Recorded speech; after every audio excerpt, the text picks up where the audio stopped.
To the Mughal Empire builders, road communications were critical. Huge armies might have to be moved to counter an invasion or rebellion at any given moment. Vast quantities of goods had to be continuously moved by merchants, and the royals were themselves fond of travel. Uniformly square in design and built around a large open courtyard, the Sarais had small rooms built into their outer wall for people to rest the night in. There was a mosque to pray at, as well as food and drink for both the people and their animals. To top it all, the emperors and provincial governors ensured the presence of a strong garrison at the Sarais to protect merchants from brigand attacks.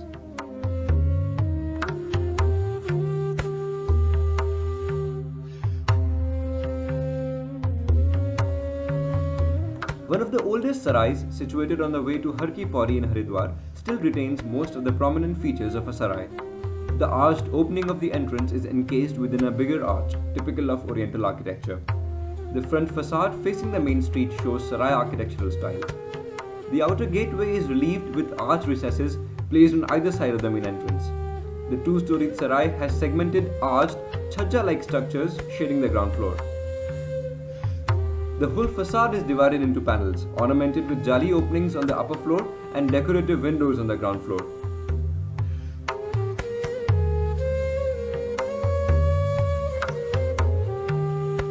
The large gateway, approximately 6 meters in height, is barred by a double flush, full-height deodar wooden. The wooden planks are held together by metal-studded strips running across its breadth. The main supporting structure of the sarai is made entirely in brick. It is interesting to note that the entire structure has been built without any reinforcements. The broad base in brick and mortar, surkhi chuna in this case, transfers the load to the foundation. The magnificent arched gateway leaves a lasting impression on the users, active and passive alike.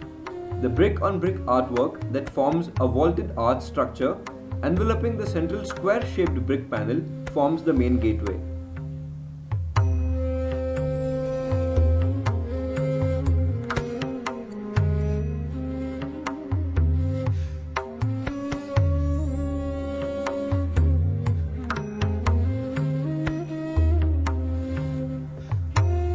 On observing closely, we find that English bond has been used for laying the bricks in the entranceway that leads to the central quadrangle.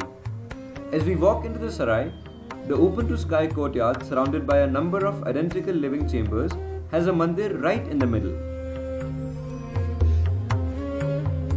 The existing chambers have been modified and made pakka to suit the needs of the current inhabitants.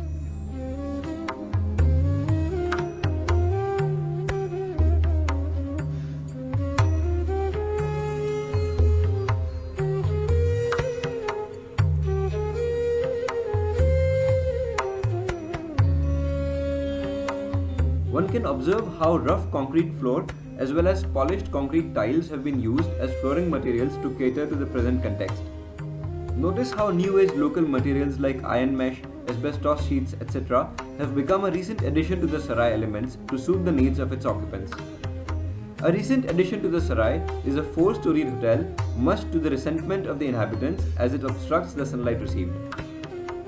One of the living units was a eunuch household, and we had the opportunity to interact with them while studying the interiors of the household. We were told how the rents have been kept at a negligible constant of Rs 5 per month for many years now. Steel beams have been recently added to strengthen the arched ceiling after a neighbouring house collapsed. Mosaic flooring as well as polished cement flooring can be seen on the interiors as well.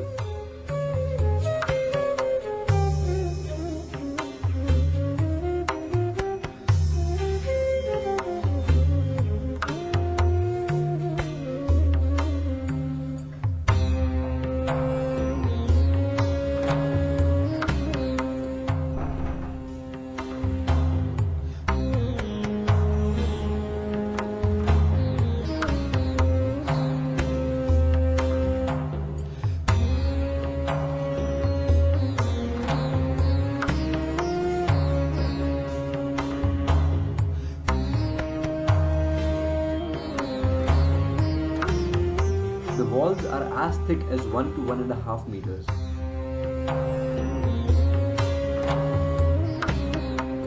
The Sarai was not just an enlightening experience architecturally, but also socio-psychologically.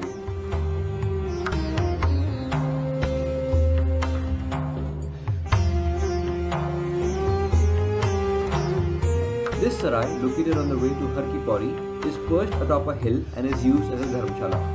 Built in 1903, the finishing and structure of the Sarai are still only slightly worn.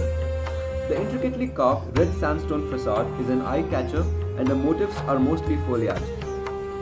The stone was carved by the craftsmen from Bikaner and then brought in to deck the Sarai walls. The structure rests on a foundation entirely made of brick and stone running 40 feet deep. The plinth is 3 meters high and the entry to the courtyard is through a staircase made of red sandstone and wrought iron railings.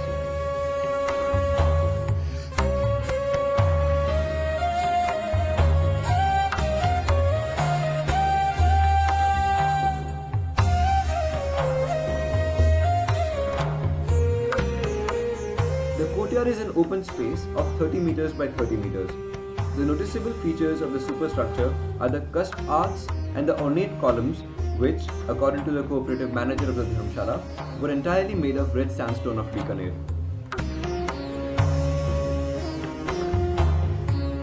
A nala, which is the Hindi word for drain, runs along the perimeter. It is the hub of social activity and spaces for washing. A centrally situated monument of worship and seating are provided. The balconies supported on stone projections add beauty to the facade. It is currently used for drying clothes, etc. The only impediment of this kind of use of stone was the development of a few cracks, as can be observed.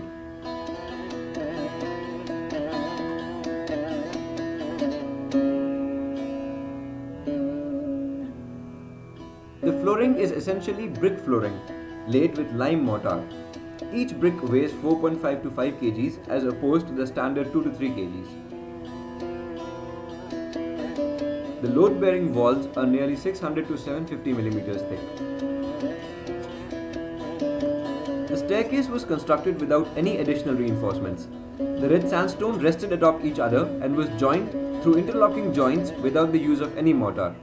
Each stone penetrated into the adjoining wall to a depth of 3 inches, and that was the sole support holding the structure. The Surki Chuna finish had weathered away in most places, but the few spots that it had survived, it had aged beautifully and had a glossy finish.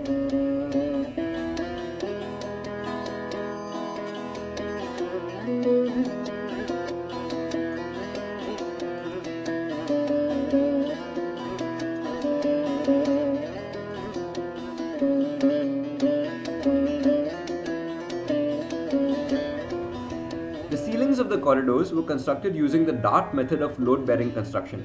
The bricks are placed between the girders to form an arch, which act as beams to support the slabs. There is no use of reinforcements. The rooms have a 3-tier hierarchy with occupancy of 3, 5 and 10 people. The doors are made of sal wood and each weighs around 40 kgs.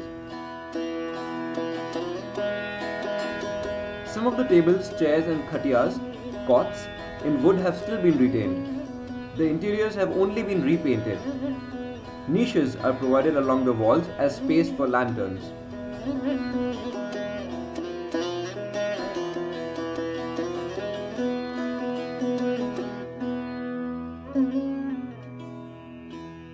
This Sarai, having retained most of its prominent features, promises to enthrall you and satiates our thirst for traditional architecture.